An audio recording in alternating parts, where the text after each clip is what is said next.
morning, SMS. Good morning, SMS. My name is Selena Chin, and I am a financial advisor, a sales rep, an agent, any term that you feel comfortable using from the Knutsford branch. And I hope my branch is here supporting me this morning. As my branch manager would say, popular, popular, popular. Now, with an introduction like that, I think he read through half my speech. So I think I can calm down now. But 2012 was a very good year for me. And my proudest moment was to win the R. Danny Williams Trophy. It's an honor to stand in your presence, Mr. Williams. I've admired you for many years. And to win your trophy was my greatest achievement. Now, when I was first approached to complete this task, I was a little nervous and almost declined the offer. I was saying, me, stand up on the stage? I don't really think so. But I decided to do it nevertheless. To me, in my head, for 2012, I was just working hard. I was just giving it the best that I could give it. I had had a couple of bad years before that, so I decided to make a comeback. So 2012 was really a comeback year for me. Although it was my most decorated year in terms of awards, I won 15 awards that year. Although it was my most decorated year, it was not my most challenging year. It was the end result or the comeback of many bad years. A setback is a setup for a comeback. Most of the inspirational quotes I get from this same seminar. If I go nowhere else in the entire year, SMS cannot miss me. The reason I am a successful agent is because of SMS. I did well because I not only heard what the different speakers said, but I listened and put it into practice. So although this is the image that most of you are now acquainted with, these are not the things that I remember. I remember when I was first approached, or when the then unit manager first approached me and told me about this job, I got very excited because I knew I could work hard. I was no stranger to hard work. At one time in my life, I was going to school full-time and I had 2 jobs. And I did graduate from school with honors, and I did not get fired from any of my jobs. So I was no stranger to hard work. So when he told me that it consisted of a lot of hard work, that was nothing to me. When he then approached his branch manager and told him my age, it became an issue. It was said that persons at my age are young and irresponsible. And I didn't even meet half the requirements in order to get contracted. One of the requirements being that you have to own a motor vehicle. Not only did I not own a motor vehicle, I didn't even know how to drive. In 2 weeks, I looked at my other half and I said, listen, boss, you're going to teach me this driving thing, you know. And you're going to do it fast. And in 2 weeks, I not only learned how to drive, I also got my driver's license. And I went back.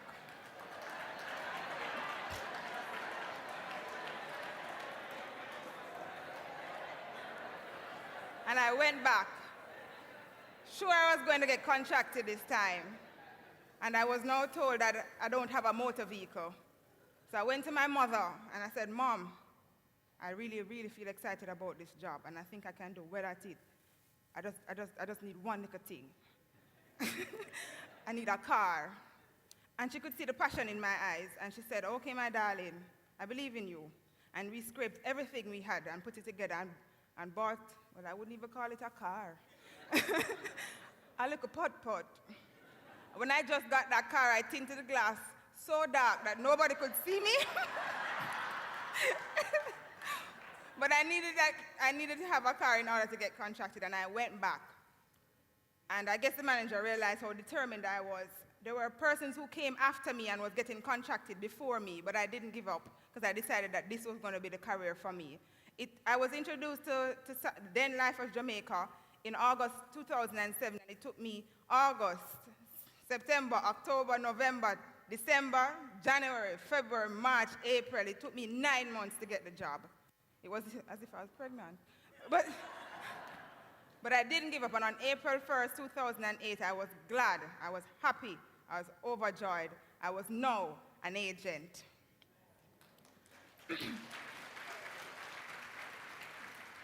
And just as I was about to get my career off the ground, I soon learned that I was pregnant. And you know that it comes with its physical challenge, and now I have to slow down again. All right, no problem. Set up for a comeback. But then disaster struck. Oh, that's me, pregnant. And then disaster struck shortly after. The pot mash up. And because of that, it didn't really have any value. The insurance company wrote it off, and I was hit by a bus. So you know that I won't be getting back any claim for now. So I know I was in a dilemma. I was now faced with a young child and no car. And to any agent who is in this room, they can understand and appreciate that without a motor vehicle, it's like one of your legs are gone. So now faced with this situation, my production started to fall. And because my time was strained, because I now had to be a mom, I couldn't get to service the clients that I already have. And so my conservation started to fall. And within 5 months, my conservation moved from 90 to 70. I almost had a heart attack. All I wanted to do was hurry up and get back to work. But not for one moment did I give up. I just wanted to come back. I had to handle the situation that was in front of me now, but all I wanted to do was come back. When I came back to work, because my lapses were so much, I didn't even get a stitch of a commission for 5 months. So for 5 months I'm working and I don't even get the top page of the commission statement because there was nothing to show. Sorry. However, I didn't understand that this situation was going to make me a great success in this career. Because I had to now be working to not only replace the wrong and recover from the lapses, but to try and earn an income, it propelled me to work 3-4 times as hard as I normally would. And it started to mold me into the Selena Chin that I am now. But as I said, I never gave up. I continued my journey because a winner never quits and a quitter never wins. And that same SMS, I learned this from Lisa Nichols, and I use it as my mantra every morning, no matter rain, sun, could be a hurricane threatening us. A winner never quits, and a quitter never wins. And I continued on my journey. I developed what is called a tough skin mentality. I had to now learn how to fight. I'm not exactly sure where I got it from. I knew I had it, but I wasn't using it. And from birth, I knew I had a fighting spirit within me. I think I really got it from my mother because she believed so much in me that she was even willing to keep me. When I was young, I grew up in a single-parent family. And when I was young, I didn't understand why my father wasn't around, but my mother did so good that I didn't even realize his absence until I was old enough to understand what a father is and the role he should play. When I was old enough at age 21, I made contact with his family and decided I want to speak to my father. And he accepted my offer, and I took my money and I bought a plane ticket and I flew to where he was in the States to visit him. And on the way home from the airport, so we're not even at his home as yet, he turns and he says to me, "You're not supposed to be here. I told your mother I didn't want any more children," as if she should have gotten rid of me. I took it, but I didn't let it control my destiny. When I was old enough, my mother was talking to me one day, and she said, "Selena, it was very hard when we were growing up. And I remember days when I used to carry you to school, and I didn't have enough income to drop you to school, go back home, and return for you after school. Back in those days, it was not as liberated as now. If you got pregnant, more than likely when you went off and leave, you would be replaced. And unfortunately, this fate was what my mother had to suffer, and she was replaced, so she didn't have an income. So whoever would help her along the way that would be her little source of income. And she said it was so hard sometimes that she couldn't afford to go back home and come for me after school. So what she would do is find a secluded area on the school compound, under a little tree, and wait until school was over to surface again. To me, I just thought my mother was always on time. I didn't know this until I was 22. She even became good friends with the security guards that sometimes would look out for any jobs, any reception jobs in the school, just to try and help her because they realized that she was a good mother. And I never forgot those stories. I just kind of held it in the bottom of my belly. It's like a pregnant with fire. Because I decided that I would never let my mother hang her head in shame because she decided to keep her child. And that's why I work hard. I had an aunt on my father's side that whenever she would see my mother, she would look at her in disgust. And sometimes she even went as far as to vent her disgust and would say things, awful things to my mother as if she was not needing to be there. She would say things to her like my mother is black and ugly, and how dare she have a child of a lighter color. She didn't even spare me as a child. My aunt told me that I would amount to nothing, and the only thing I would be good enough to do is to lay down on my back. SMS, do I look like I'm laying down on my back? But I never let any situation make me bitter. I did not hold it. I thank God for my aunt, because she taught me how to deal with persons and their negativity. I never allowed it to make me better. I only allowed it to make me bitter. I only allowed it to make me better. So you have to kind of develop that so what mentality. So what? I grew up in a single parent home. So what? Student loan sent me to school. So what? Right? So what? I didn't have a car when I just started. And SMS, I encourage you to do the same thing. So what? I had a bad first half of the year. So what? I haven't qualified for any of my bonuses. So what? No, you're going to do is make a comeback. You have to first believe in yourself. Oops, wrong direction. Now, SMS, oh, thank God for SMS. SMS introduced, last year SMS, I met a phenomenal speaker, Mr. Derek Mills. They referred to him as the standards guy. And he said a lot of us, we put up success for the future. We say we're going to be successful when I buy my house, when the children finish school, when I lose 20 pounds, all of those things. Don't put up success for the future. Put it on now, and it will make room for you. And I am living proof that this is true. When I heard this gentleman, I remember one line constantly playing in my head. He kept on saying, set high standards and stick to your standards. And SMS, if it's even in the supermarket, are going to buy bread. It has to be of the highest standards. This was in September, and I decided to change just my thoughts, and the whole world around me changed. Everything that came into my interacting with me was of the highest quality. Even my clients started to deal with me different. They're saying, wow, Miss Chin, you've really matured. But yes, now we're different. But I tell you, if you choose the right mindset, you'd be surprised, because only you have control over what you think and how it impacts your life. To achieve great and valuable things, you don't necessarily have to know how you can, but you just have to avoid knowing that you cannot. And for not 1 second did I believe I could not.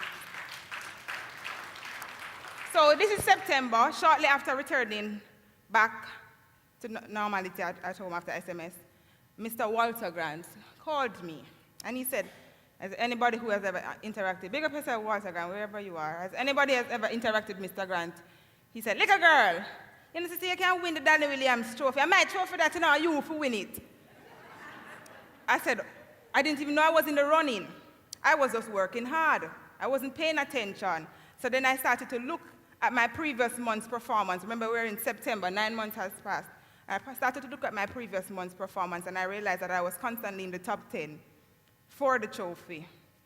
So I took what he said into consideration, and I decided to win the Danny Williams trophy. Now, anybody who knows about this trophy knows it's not a very easy trophy to win. So So I now have to change my strategy from just doing my best to doing better than a lot more persons. And I studied it. I started to look at it and said, okay, on average I settle about 30 to 40 cases per month. When I looked at the margin between other persons in the running and myself, it was very narrow. So my first mission, and it was on a mission theme, so I was in the mission mode. My first mission was to widen the margin. And I decided that I was going to not only write, but settle 100 cases in 1 month. Some persons don't... Some persons are not fortunate enough to even settle 100 cases in a year. And here I am, with my little self, deciding I'm going to do it in 1 month. But I knew it would be possible. So I began preparing. And SMS, I started to realize that, all right, on average, I sell 30 to 40 cases per month. So if I want to write 100 cases, I would now have to triple my efforts in order to do so. And I decided I was going to try and formulate a formula to do so. I had to start thinking outside of the box. I had to start to do things that I never normally would do or was afraid to do. So I developed a must-win strategy. And everybody can develop their own formula or their own strategy. But what it does is that it facilitates you now to put it into words. You can see it. And a lot of times persons don't write down things. We think of the best of ideas and then forget it soon after because we don't write it down. But when you write it down, you have a clear track to which, okay, I need to do 25 cases each week. I only reached 20. At least if you had written it down, it would have given you a reminder. You understand? So I decided to make a must-win formula. Everybody has their formula. For me, let's say, for example, I decided to sell 5 cases. I need at least 10 referrals. And out of those 10, I'm going to see at least 2 persons. I'll make contact with at least 2. Because 1 or 2 of them going to already have an agent, can't stand life insurance, or just don't have the pocket to afford insurance. So I would more than likely only meet 8 of them. Out of that 8, I would more than likely only make 5 sales. So I formulated my strategy. I'm a 10-8-5. Every agent has their formula. If you formulate your strategy or your formula, you'll be surprised at how easy it becomes to increase your numbers because you have a clear direction in which to head. So, in order to triple my efforts now, I had to have 3 sources of referrals. We're in the business of people. So I needed 3 sets of persons, and I broke it down into 3 categories. And I had cold calls, or cold visits. I'm not very good on the phone. You can hear the nervousness in my voice. I even make most of my cold calls in my car because I don't want anybody else to hear me in the office when I get the shame. So, and I take a breath. But yes, I'm not very good with cold calls. I'm very good with cold visits. So I will see a very beautiful organization and just decide to walk into it. Now, I've heard agents before say, if I don't have any appointment, I'm not coming on the road. That is the time you should come on the road because it means you don't have any income coming in at the end of the month. But I will see a building and I will just step into it. You'd think that I own the building the way I step in. Right? And I go in and I meet. And you'd be surprised, just meeting persons. You don't have to go, I'm an agent, I'm here to sell insurance. No. Interact, build relationships with the persons. And visit them a second time. And you can say, you know what? I was here last time and I was so selfish. I work at Sagicor and I didn't even offer you the many benefits that we have at Sagicor. But I decided to change that today. And before you know it, you have clients. Now, second source of referral was from existing clients. Every area I work in, I try and have a home dog, center of influence. For example, I have a very good batch of nurses at the university hospital. And what I do is that if I can't find one, I call a specific nurse. And I say, Tina, are you at work? No, I'm in my room. I said, all right, you can help me out. I'm trying to find nurse so-and-so. She said I should meet her too, but she's not answering the phone. And Tina will literally get up and find certain areas I can't go into. And she will find wherever location that client is and get confirmation as to what time, how long I should wait, or even sometimes she even carry the form and make it a little easier for me. You have to have good referrals. It makes your life a little easier. And sometimes when I'm visiting these locations, I will call and I will say, Tina, how are you? And she would say, I don't eat it, Selena. And I said, all right, I'll carry 2 lunch instead of 1 this time. And I would provide her lunch. And just because I was there to help her out in such a situation, when I go up there, she says, everybody, this is the best agent ever. Come. You need to have insurance. And that $500 lunch sometimes get me $45,000 worth of income. And of course, sell to your existing clients. This is a double benefit that some of us sometimes don't take advantage of. When you try and sell to your existing clients, you might not always be successful, but at least you're interacting with them. So they feel like they're getting serviced. And not only that, if they are ready, they will buy another policy from you. So I had 3 sources, and I worked all of them to the maximum capacity. So I had all engines rearing and roaring to go. The night before books closed in November 2012, I was at the office until 2 o'clock. And I went home and I slept for half an hour. And I had to get up back because I had so many application forms to sign. That book's closed, I wrote 105 cases. And I settled 93. Now you have a responsibility to not only yourself, but to the company that you work with. Manage your business. There are 3 direct things that affect your income: your production, your conservation, and also your policy delivery. Now when it comes to your conservation, a lot of times persons don't know the policy lapse until it lapses, or it's going to lapse until it lapses, or 2 days before books close, or even on books close days. I make it my point of duty at the end of each books close. So September books close just ended, and my point of duty, I have a list in my room working on now. I know when each case is going to lapse per week. And what you do is you give yourself some leverage, because now you can contact these persons and say, listen, in a matter of days, your policy will lapse. What do you plan to do about it? And you'd be surprised if you tell these clients this information, they would be more than happy sometimes to reinstate or to pay up the premium. But we get so scared sometimes to approach them, but we find ourselves in a little problem. But approach the client and take it week by week. Your policy delivery, do it in zones. So if you know you're going to stay, sometimes we get so excited to see a new client that we forgot we had a contract to deliver in half a tree. So you're going to have to go see the new client, and then a couple of days' time you have to go back and deliver the contract. If you work in zones, I work in zones. So my schedule will look something like 10 to 2, half a tree, 2 to 4, Crossroad, 5 to 6, New Kingston. But when you work in zones, sometimes you can kill many birds with just one stone. Because if you go to see an individual in New Kingston, you just check your lapse list and see if anybody going to lapse. So you can stop by and see them, let them know you need a contract to do an encashment, whatever. And you can even deliver a policy. So you can kill 3 birds, 1 stone, 1 area, 1 gas. So we need to practice that. Be better prepared. Now, believe in yourself. A lot of times persons push down themselves, and when they hear other persons do it, they too fall victim to it. You have to believe in yourself. If you don't believe in yourself, you will not achieve anything. Each day you have to get up and take your multivitamins. Take your mental vitamins as well. And I just want to thank the many persons that helped me through my career, nevertheless. But my time has ended, or almost, ended, and I have some mentors I have to big up. Waldemar Bramwell was the first agent that believed that I could do it. And I have to say thank you to him.